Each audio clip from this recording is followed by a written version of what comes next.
and welcome to the bonsai garden in what, as you can see, is the middle of the British summer, and we've got bright black skies above us. And in truth, I've not watered my trees now for about 3 weeks because I haven't needed to. It's currently now the end of July, just about to get into August, and it's considered a good time for repotting your Mugo Pines. I've got here a rather unattractive Mugo Pine, which I've had for about 3 years, and it's got lots of long straight sections on there, quite featureless, and I haven't really known what to do with this tree or how to look after it properly.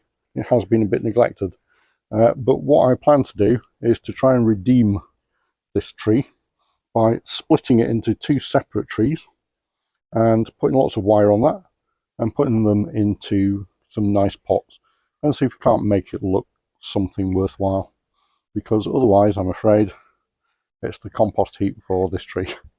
So keep watching and let's see how we get on. Can I transform these trees? We'll see.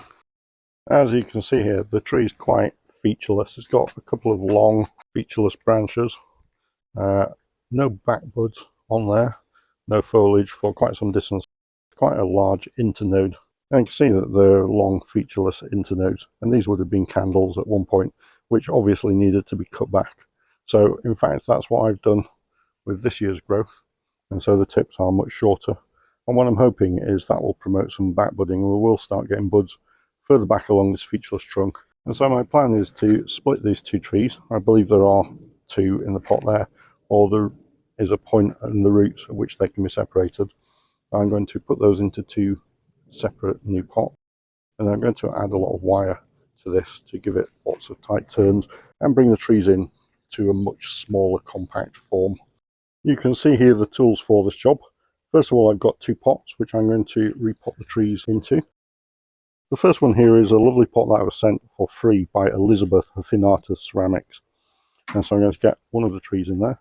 And this other pot is the pot that I had my Fuji cherry windswept tree in, and obviously that pot now is available to put another tree in.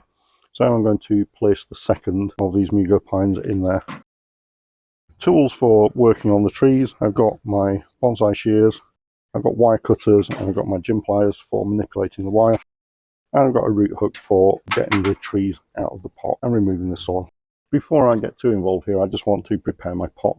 You can see I've got potting mesh on the bottom of this first pot. I just need to get some onto this second one too. I'm just creating a little butterfly wire clip to hold the potting mesh into the bottom of the pot there.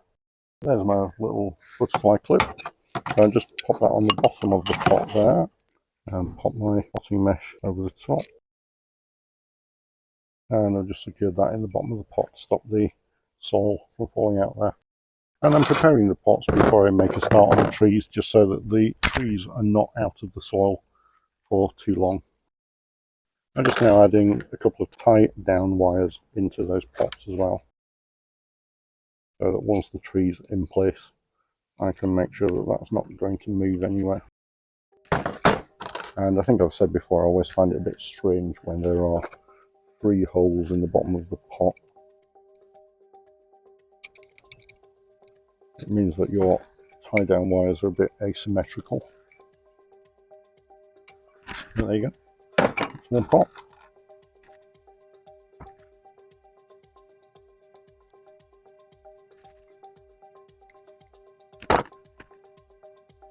And the inspiration I had for the work I'm about to conduct on these Mugo Pines, I did see some small Mugo Pines for sale on eBay that have been twisted right up. There were lots of curves in the trunks, and so they've been compacted right down. And some people might say, and probably with good cause, that the trees might look a bit unnatural as a result of that. But they're fairly horrific as they sit in the pot at the moment. Not by any stretch of the imagination great bonsai. So this is really a case of trying to redeem them, trying to make them look a bit more interesting, and get them into some smaller pots. So my first job as I race against the potential oncoming downpour is to get these trees out of this pot. So put the tie down wires and lift that tree out of the pot.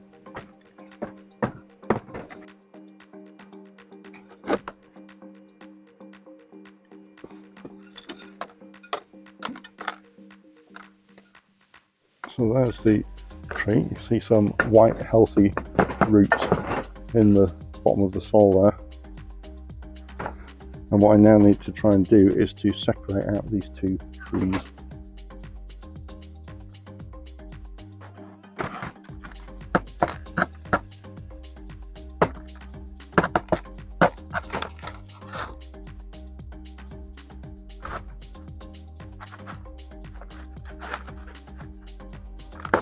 So I'm just teasing away at the roots here.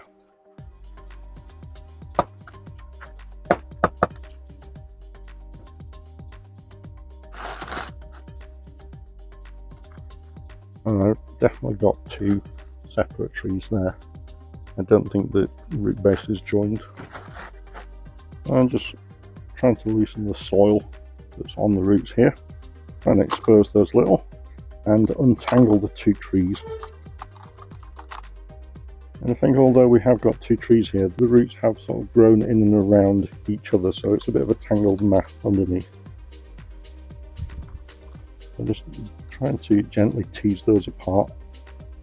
So here are two trees having been separated, and I removed some of the longer roots from the root mass, which was really sort of hanging down here on both of those trees.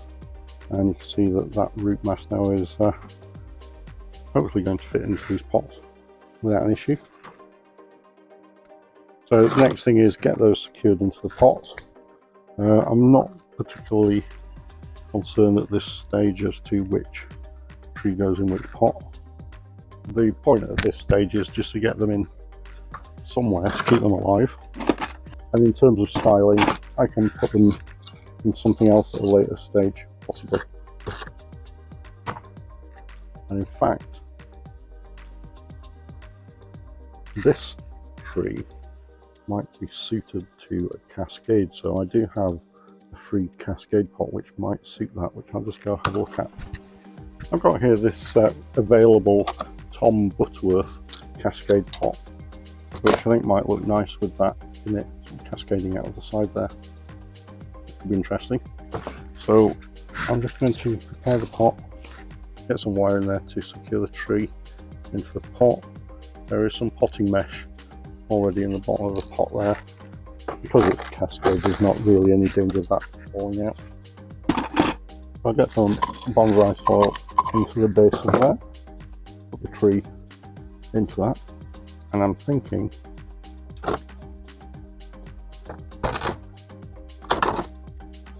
it might be nice having it coming out this corner area here.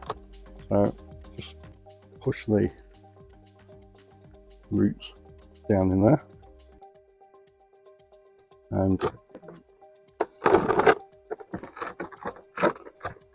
I'm just trying to manipulate that so that the wire will hold that in place. And it's a little bit more difficult because it's a deep pot.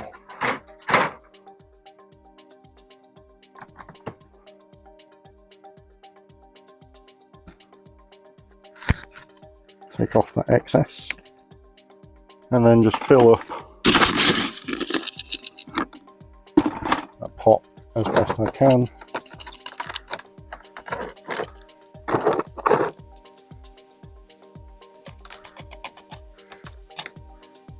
And just pressing that down, just secure the tree into its spot in the pot. And now I want to get some wire on this to emphasize the cascade element. Bring that down, perhaps sort of twist the branches around and just bring the whole thing into a much more compact form. Now, I do watch a lot of videos by Patricia of the Bonsai Balcony, who has some really fantastic pines. So Patricia, if you're watching this, you probably want to look the other way. So I'm securing the wire by putting it as deep into the pot as I can get it.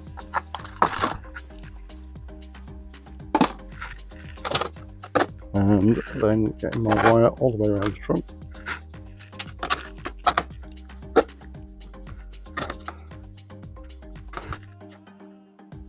Trying to keep coils quite tight on there.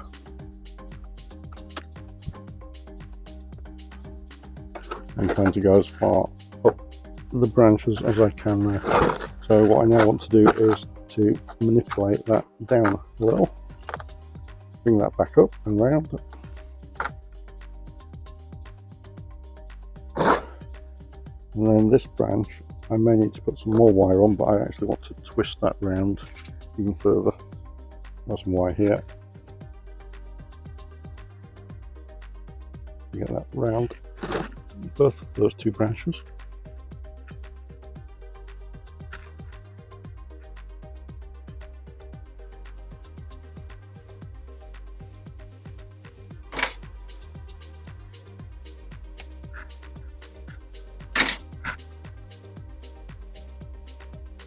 And continue this wire on up this branch, trying not to trap the needles too much.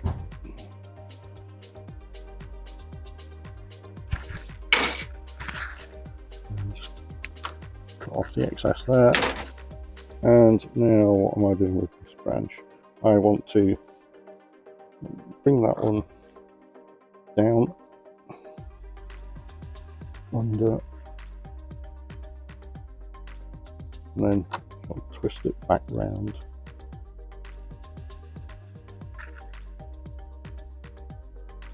I'm creating almost a spiral effect. I'm just trying to bring that foliage in as tight as possible. And on the other side, do something similar.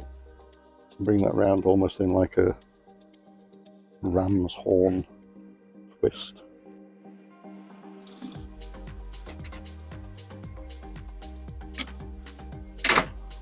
And you might hear now the rain is beginning to come down.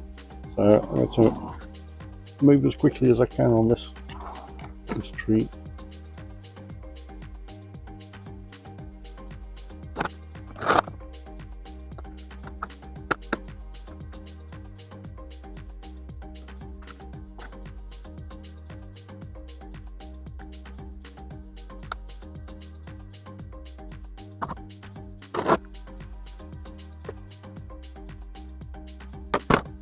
And I'm just going to manipulate this wire and branch around this way,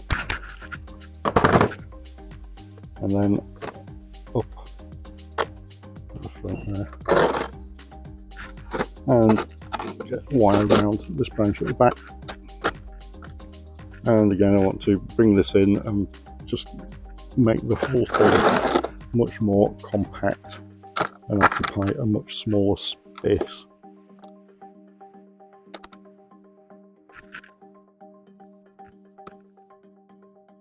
So this is by no means the settled and finished design of this tree.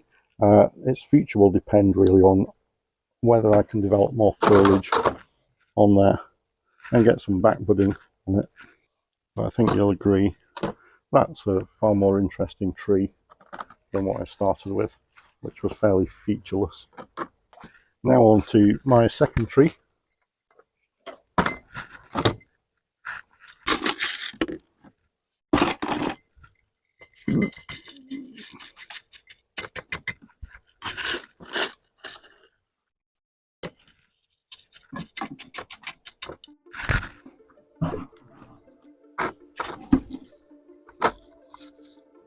I've got the tree into the pot. I'm just trying to tighten and secure the tie down wires.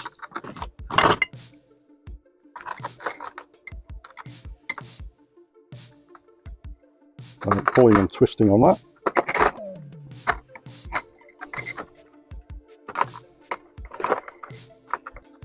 Snipping off the excess. And I'm going to just fill this pot. And this bonsai soil that I'm using here is it's a mix of molar clay and pumice, and there is a small amount of pine bark in there as well. So that's my tree into this Hinata ceramics pot. And now I'm going to get some wire on there and manipulate that quite significantly and try to bring the foliage in closer together.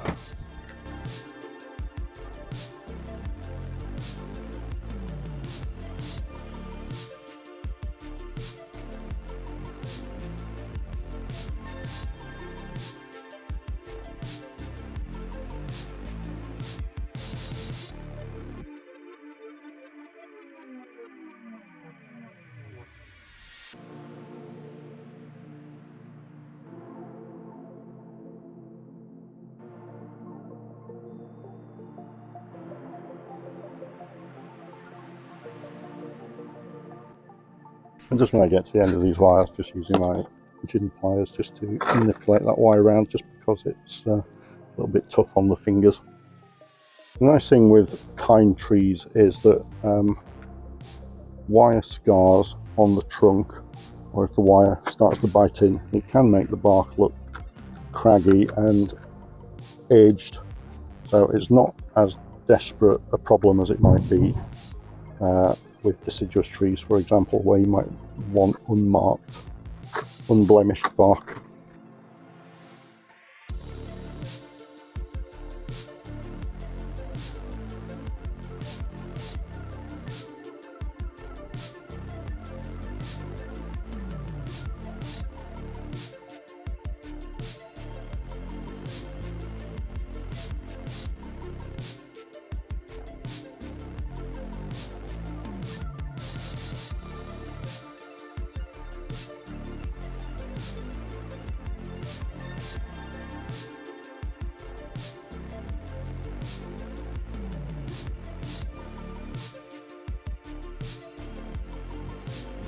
These are my two trees finished.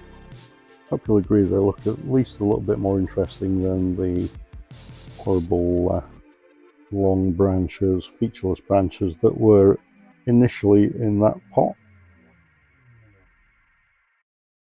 So these are the two trees now potted up into their new pots. Hopefully you'll agree that they look a little bit more interesting than they did to start with as a single tree growing in a pot with long featureless branches. If you would have done anything different with these two trees, then please let me know in the comments below. Share your thoughts on how this has turned out. So here are a couple of takeaways for you from this video. The first is, don't be afraid to look at and reassess the design of your bonsai trees. If it's not working, then you can change them. Try something different. The second thing is that if you start out with a particular design in mind whilst you're actually working on your trees, then also again, it's okay to change that design as you go along. If you think something else comes to mind, or you see another alternative, then go with it. Hope you found that useful and interesting. If so, please consider subscribing, like, comment below, and check out Hinata Ceramics on Etsy. Hope to catch you in the next one.